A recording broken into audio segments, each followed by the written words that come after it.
Shalom Bapak Ibu Saudara yang diberkati Tuhan. Saya ingin berbagi sebuah cerita yang sangat unik bagi saya di dalam firman Tuhan. Itu cerita tentang Nabi Yunus. Saya singkatkan ceritanya. Jadi Yunus ini disuruh Tuhan atau diperintahkan Tuhan untuk pergi ke sebuah kota yang luar biasa terkenal kejahatannya, Niniwe. Namun Yunus tidak mau ke sana. Dan akhirnya Yunus mengalami malapetaka, musibah di tengah jalan yang bukan hanya menimpa dirinya tapi juga berdampak kepada orang-orang yang ada di sekitarnya, yakni yang sekapal yang dengan dia pada waktu itu. Lalu Yunus dibuang atau dilemparkan ke laut. Ikan datang dan menelan Yunus. Bapak Ibu Saudara, yang asik dan yang menarik sekali Bapak Ibu Saudara, itu pada waktu Yunus berada dalam perut ikan. Nah, ini sebuah pelajaran penting yang akan kita ambil dari dalam cerita ini, yaitu pada waktu Yunus di dalam perut ikan itu sungguh-sungguh sangat menderita Bapak Ibu Saudara. Yunus ketika dalam perut ikan, hari pertama yang ada di dalam pikiran Yunus, yang ada di dalam benak Yunus, Yunus harus berjuang membunuh ikan tersebut sehingga Yunus mampu kabur atau lolos dari maut yang sebentar lagi menimpa Yunus. Hari pertama, sayangnya Yunus berjuang dengan kemampuan logikanya, dengan kemampuan manusiawinya, dengan kekuatannya sendiri. Yunus berjuang untuk keluar dari persoalan itu, keluar dari perut ikan, tapi tidak juga mendapatkan jalan keluar. Akhirnya Yunus pun berjuang di hari kedua.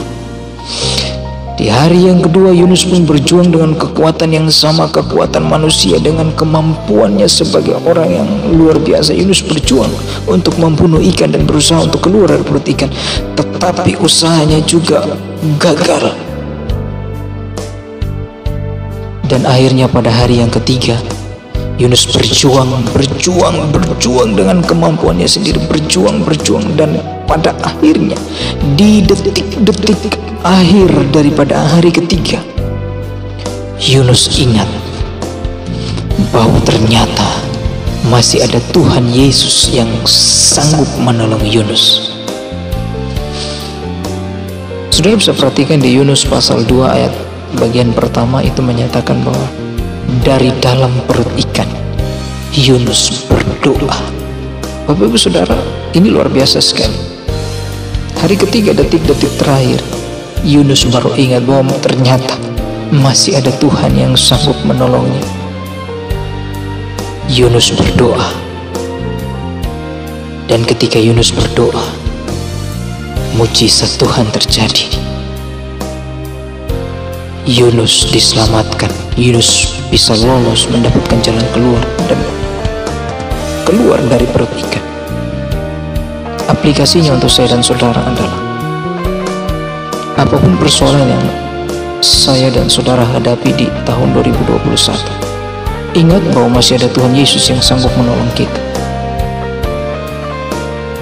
Ketika kita mengalami persoalan yang berat, jalan pertama, jangan mengandalkan kekuatan kita sendiri, pikiran kita untuk berusaha keluar dari persoalan ini. Tetapi yang pertama yang perlu kita lakukan adalah berdoa kepada Tuhan. Berdoa berarti kita mengharapkan kemampuan Tuhan untuk membantu kita, manusia yang lemah ini, yang tidak sanggup menyelesaikan persoalan ini secara sempurna,